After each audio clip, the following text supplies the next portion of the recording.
প্রিয় শিক্ষার্থীরা, আশা করি সবাই ভালো আছো, ভালো থাকো এই কামনাই করি। আমি আলমগীর হোসেন মজুমদার এমএসসি। আজকের গণিত ক্লাসে সবাইকে স্বাগতম। আশা করি ভিডিওটি না টেনে শেষ পর্যন্ত দেখবে এবং আমার চ্যানেলে যারা নতুন অবশ্যই চ্যানেলটি সাবস্ক্রাইব করে রাখবে এবং পাশে থাকা বেল আইকনটি বাজিয়ে দিবে। তো চলো আজকের ক্লাস শুরু করি। প্রিয় শিক্ষার্থীরা, দেখো আমরা আজকে 9.1 ত্রিকোণমিতি 9.1 আজকে তৃতীয় পার্ট। আমরা এই পার্টে 8 ক থেকে শুরু করব। আমি এর আগে 7 অঙ্কগুলো শেষ করিয়েছিলাম। আজকে দেখো 8 ক। এই প্রবলেমটা কিন্তু একটা জটিল প্রবলেম। অনেক শিক্ষার্থী কিন্তু এই অঙ্কটা করতে চায় না। আমরা এটাকে মুছে দিয়ে এখানে আমি লেফট হ্যান্ড সাইড লিখে নিলাম, লেফট হ্যান্ড সাইড। তো দেখো আমি ইকুয়াল টু, আমি প্রথমে tan কে এবং cot কে cos এবং sin এর মধ্যে নিয়ে আসব। তাহলে আমরা জানি tan থিটা সমান হচ্ছে sin theta by cos theta, sin theta by cos theta. এই দেখো এখানে 1 মাইনাস cot থিটা হচ্ছে অবশ্যই cos theta by sin theta. অনুরূপে এখানে cot থিটার পরিবর্তে হচ্ছে cos theta by sin theta. আর এখানে দেখো 1 মাইনাস এই tan থিটার পরিবর্তে হচ্ছে sin theta by cos theta. তাহলে আমাদের সূত্রটা ছিল tan থিটা সূত্র equal to sin theta by cos theta, আবার cot থিটা ইকুয়াল টু ছিল cos theta by sin theta. এই দুইটা সূত্র আমরা এখানে প্রয়োগ করলাম। এরপর আমরা বীজগাণিতিক ক্যালকুলেশন, দেখো আমি লসাগু করব। তো লসাগু দেখো উপরে যা ছিল তাই থাকবে, sin থিটা cos থিটা। এই নিচের অংশটাকে আমি লসাগু করব, যেহেতু এখানে 1 আছে এখানে sin আছে, তাহলে লসাগু sin থিটা। তাহলে দেখো এখানে 1 আছে, এই sin কে 1 দ্বারা সরাসরি গুণ হয়ে যাবে, আমরা জানি। এই ধরনের ক্যালকুলেশন আমরা অনেকেই করতে পারি। এখানে দেখো উপরে যা ছিল তাই থাকবে, cos theta by sin theta. আর এখানে এটার মতো যদি আমি লসাগু করে দেই তাহলে লসাগু হচ্ছে cos থিটা। আর এখানে যেহেতু 1 আছে তাহলে এটার সাথে এটা গুণ হয়ে যাবে সরাসরি, cos theta minus sin theta.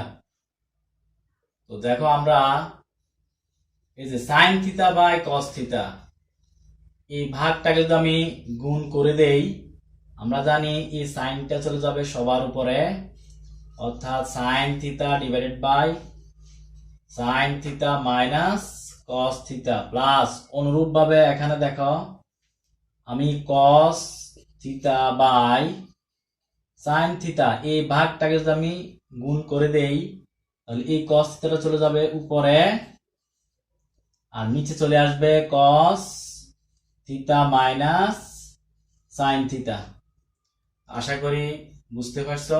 এখন দেখো হরের সাথে হর, লবের সাথে লব আমরা গুণ করে দেই, এখানে sin এখানে sin, গুণ করলে হবে অবশ্যই sin স্কয়ার।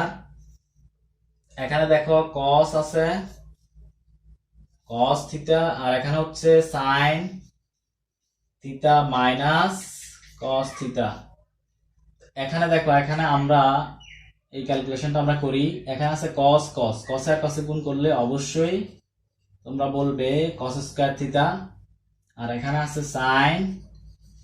দেখো আমি এখান থেকে cos মাইনাস sin আছে, আমি যদি একটা মাইনাস কমন নিয়ে এখানে নিয়ে আসি তাহলে আমার এই গাণিতিক সমস্যাটা একটু লেন্দি থেকে একটু ছোট হয়ে আসে। তো আমি এই লাইনেই কমন নিতে চাচ্ছি, যেহেতু আমি অঙ্কটা বেশি লম্বা করতে চাচ্ছি না।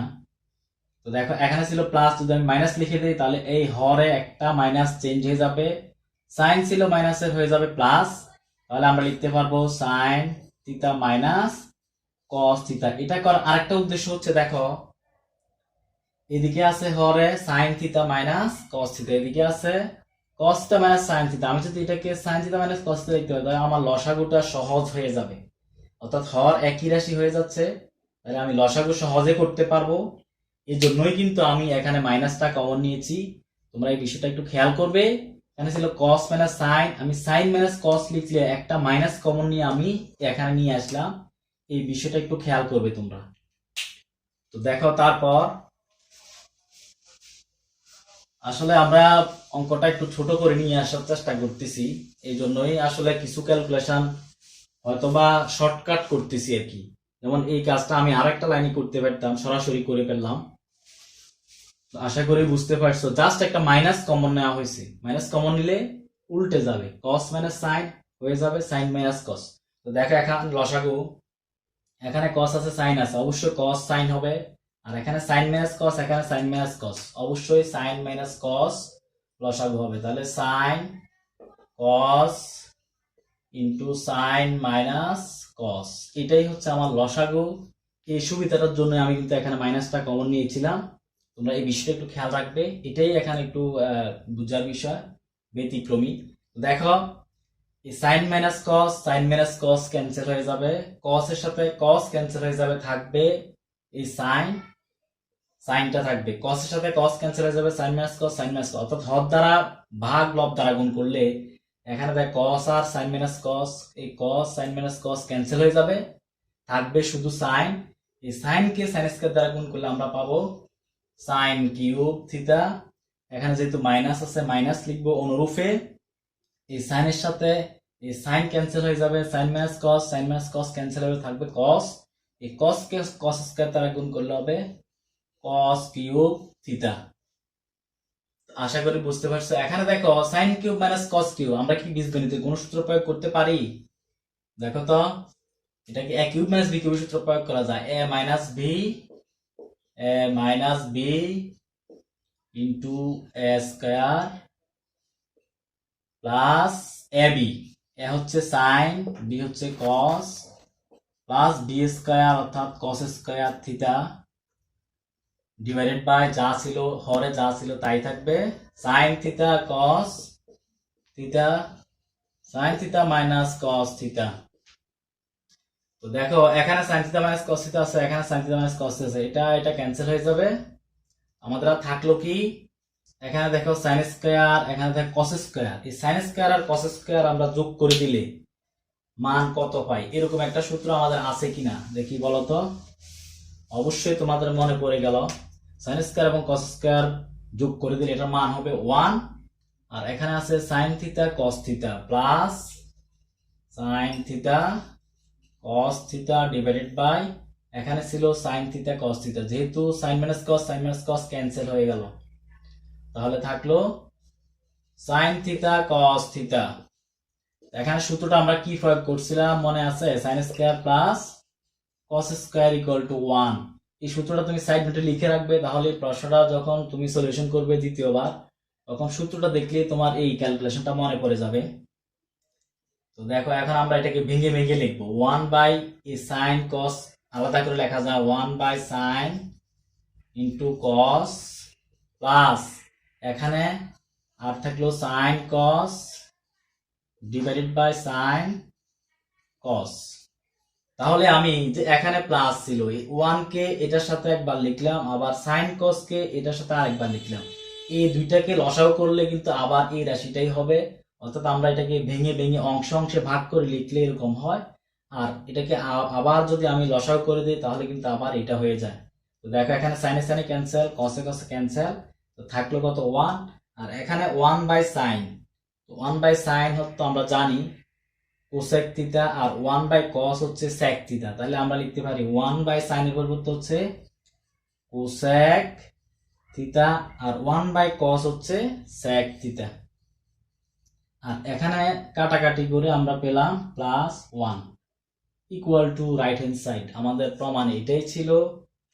আশা করি অঙ্কটা একটু লেন্দি, তবে ক্যালকুলেশন গুলা সহজ কিন্তু। দেখো এখানে এ কিউব মাইনাস বি কিউবের সূত্র প্রয়োগ করলাম, লসাগু করলাম, লসাগু করার পর এ কিউব মাইনাস বি কিউবের সূত্র প্রয়োগ করে আমরা এটা কেটে দিলাম, sine square plus cos square সূত্র, এই যে সূত্র প্রয়োগ করলে 1 plus sine theta cos theta.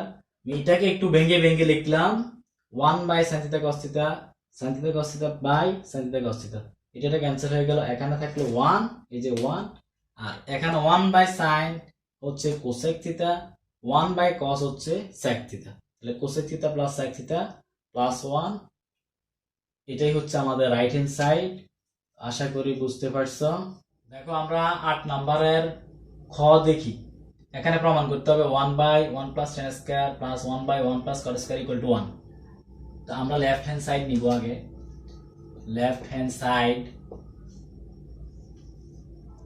তো লেফট হ্যান্ড সাইডে দেখো এখানে 1/1 প্লাস tan স্কয়ার, এখানে আছে 1/1 প্লাস এই cot এর পরিবর্তে আমরা কি লিখতে পারি 1/tan লিখতে পারি। যেহেতু স্কয়ার ছিল স্কয়ার থাকবে, এই সূত্রগুলো অবশ্যই তোমার জানা থাকতে হবে। তো দেখো 1/1 plus tan square theta plus plus দেখো এখানে নিচে যদি আমরা লসাগু করি তাহলে tan স্কয়ার, আর এখানে tan স্কয়ার প্লাস 1 হবে। যেহেতু হরে কিছুই নাই, লব 1, তাহলে সরাসরি এটা গুণ হয়ে যাবে। আমরা জানি যেহেতু হরে কিছুই নাই, হরও 1 লবও 1, এই ক্ষেত্রে এই লসাগুটি সরাসরি 1 এর সাথে গুণ হয়ে যাবে। তো তারপর দেখো 1/1 প্লাস tan স্কয়ার, এই tan আমরা জানি যে লাভ দিয়ে উপরে চলে যাবে, 1 এর সাথে গুণ হয়ে যাবে tan স্কয়ার, আর নিচে থাকবে এই 1 tan স্কয়ার প্লাস 1 কে আমি 1 প্লাস tan স্কয়ার লিখতে পারি। একই রাশি, মানের কোনো পরিবর্তন হবে না। tan square plus 1 plus tan square একই, মানের তেমন পরিবর্তন হবে না। এজন্য আমরা সাজাই আমাদের মতো করে লিখতে পারি। দেখো লসাগু হচ্ছে 1 plus tan square 1 plus tan square, যেহেতু হর একই এটাই লসাগু 1 প্লাস tan স্কয়ার থিটা। আর এখানে যেহেতু হর একই, হর দ্বারা ভাগ লব দ্বারা গুণ করলে তোমরা দেখতেছো এই 1 প্লাস tan স্কয়ার হবে, tan স্কয়ার থিটা, এই 1 plus tan square 1 plus tan square থেকে ক্যান্সেল, ইকুয়াল টু 1 সমান রাইট হ্যান্ড সাইড। আশা করি বুঝতে পারছো। এই নিয়মে 7 ঘর্গ নাম্বার অঙ্কটাও কিন্তু সেই নিয়মের অঙ্কই ছিল। তো দেখো আমরা 9 নাম্বার অঙ্কটি দেখি।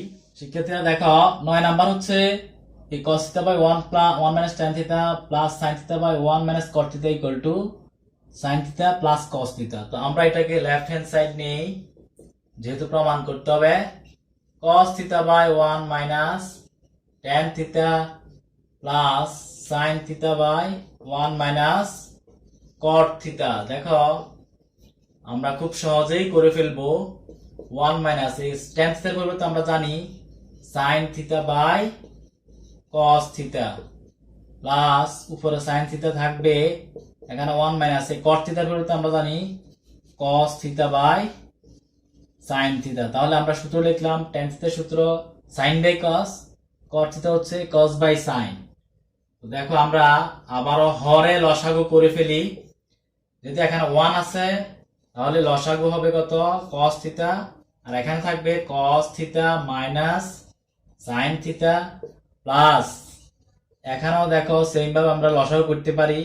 যেহেতু এখানে 1 আছে, হরে 1 লবে 1, তার লসাগু sin θ, তাহলে এখানে থাকবে sin θ মাইনাস cos θ। যেহেতু 1 এটা সরাসরি এটার সাথে গুণ হয়ে যাবে। তারপর দেখো আমাদের এই cosটা কিন্তু সরাসরি উপরে চলে যাবে, এই সাইনটা সরাসরি উপরে চলে যাবে। আমরা যদি একটা ভাগ উঠিয়ে দেই, যেহেতু আমরা গাণিতিক ক্যালকুলেশন গুলো করব, জন্য আমাদেরকে ভাগ উঠিয়ে দিতে হবে, সমান cos θ ডিভাইডেড বাই এখানে cos θ মাইনাস sin θ। এই cosটা চলে যাবে সরাসরি উপরে, cos θ প্লাস এখানেও দেখো sin θ, এই সাইনটা চলে আসবে সরাসরি উপরে, sin θ ডিভাইডেড বাই এখানে হলো sin minus cos, sin θ minus cos θ। দেখো এই cos এ cos হচ্ছে cos স্কয়ার, আর এখানে cos θ মাইনাস sin θ।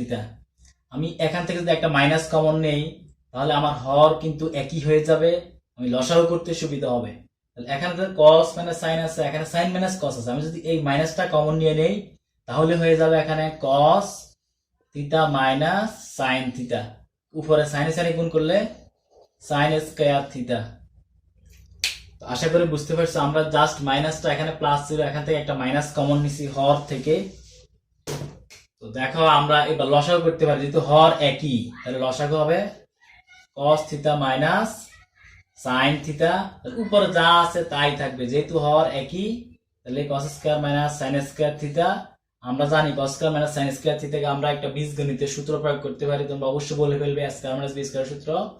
তো a square minus b square সূত্র হচ্ছে a plus b into a minus b, অর্থাৎ cos কে আমি a বললাম, sin কে b বললাম, আর নিচে যা ছিল হরে ঠিক তাই থাকবে, কোনো পরিবর্তন হবে না।